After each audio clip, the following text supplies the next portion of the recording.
The Evolution of My Square Eyes by Margaret Kenny of Emu Plains, 2750. Narrated by Janine Penfold. My sisters and I fidgeted all the way home from school on the bus, and we were waiting at the door by the time it reached our stop. As soon as the door opened, we jumped out, bolted up the street and through our front door. We raced to the lounge, nearly knocking Mum over on the way. She just laughed and called out, "Hello, girls. Yes, it arrived." There, in pride of place in the corner of the lounge, was a large wooden box with a grey glass window on the front of it. We all pleaded, "Can we watch it, please?" Mum's reply was stern. "No, not until you've changed out of your uniforms and played outside for a while." She was setting the rules that persisted well into our futures. Most nights, we were allowed to watch children's programs for an hour before dinner, but it was never permitted to interfere with our other activities. We only watched longer if there was a special event on. The big world out there had started to shrink, and at the age of 5, the goggle box had arrived in my life.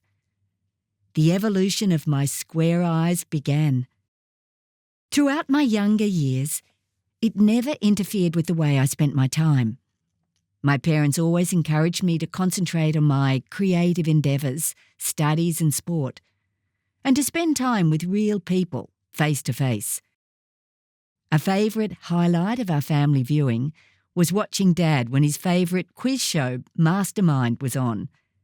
Before the show started, he would always assert firmly, "You can watch with me only if you're very, very quiet." He loved testing his general knowledge, and as the questions were asked, he would quickly answer them out loud, correctly. Mum's face would wash over with an annoyed expression. "Enter it, please." She'd nag, "You'd easily win heaps." For years we all pestered him, but he flatly refused, and it became a standing joke that he had stunted our family's prosperity. Program genres broadened, and we became hooked on following serial stories week after week. What was going to happen in the next episode of Coronation Street became a common subject in conversations. Other favourites were the Western Bonanza, crime dramas like Hawaii 5-0 and the comedy Get Smart. We would also find ourselves singing the addictive, catchy jingles being used to advertise all sorts of things. The goggle box became a featured piece of furniture in most homes and started turning up in all sorts of other places. It became more compact and portable, enabling us to watch historical events as they happened from almost anywhere.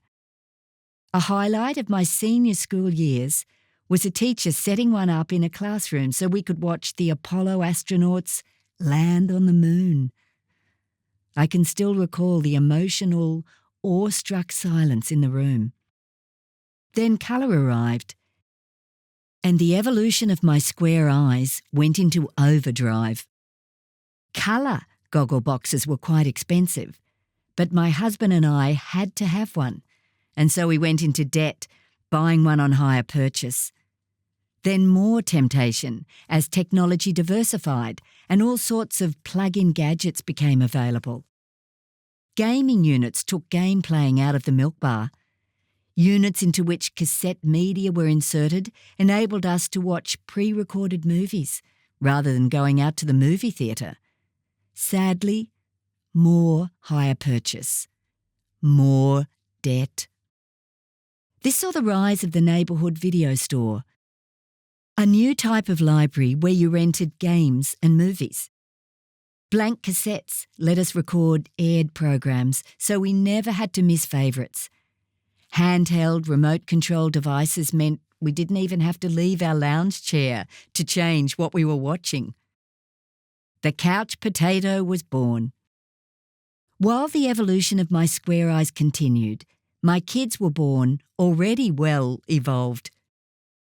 Unlike many households, they were always encouraged to love reading books and participate in family activities, just like I was. By the time they were well into their school years, we had more than one goggle box in the house. Now they look less like a box and more like a flat window through which we viewed an endless variety of content. The goggle box had morphed into a goggle screen. Our family room became a home theatre with a large goggle screen and 7-channel surround sound. The first movie we watched was Saving Private Ryan, the opening scene of which depicts a realistic D-Day beach landing with very loud artillery fire. "Turn it down!" I yelled while leaving the room and heading outside. So engrossed with his new toy, my husband had the volume up so high it shook not just our house, but the whole neighbourhood. It was obvious my ears were also going to have to start evolving. Around this time, affordable home computers became available, and we acquired one for work and play. This led me to starting a full-time computer-based business, so by the time I reached middle age, I was staring at a goggle screen most of my waking hours. Next, the internet brought our goggle screen time to a whole new level, providing instant access to endless information. It totally changed the way the world communicates, enabling us to message or talk face-to-face with people anywhere. Now we stream endless types of entertainment, get live coverage of world events, even do our shopping, and much, much more. It is all taken for granted as part of everyday life. It can even be accessed from a goggle screen that fits in our pockets. Nowadays, only 2 people live in our house, but we have 2 large goggle screens in different rooms, 2 on my desktop computer, 2 tablets, 2 iPhones, and a laptop. Our treadmill and cars even have one. All these connect to the world wirelessly. Are my square eyes now fully evolved? Well, who knows what will come next? The end.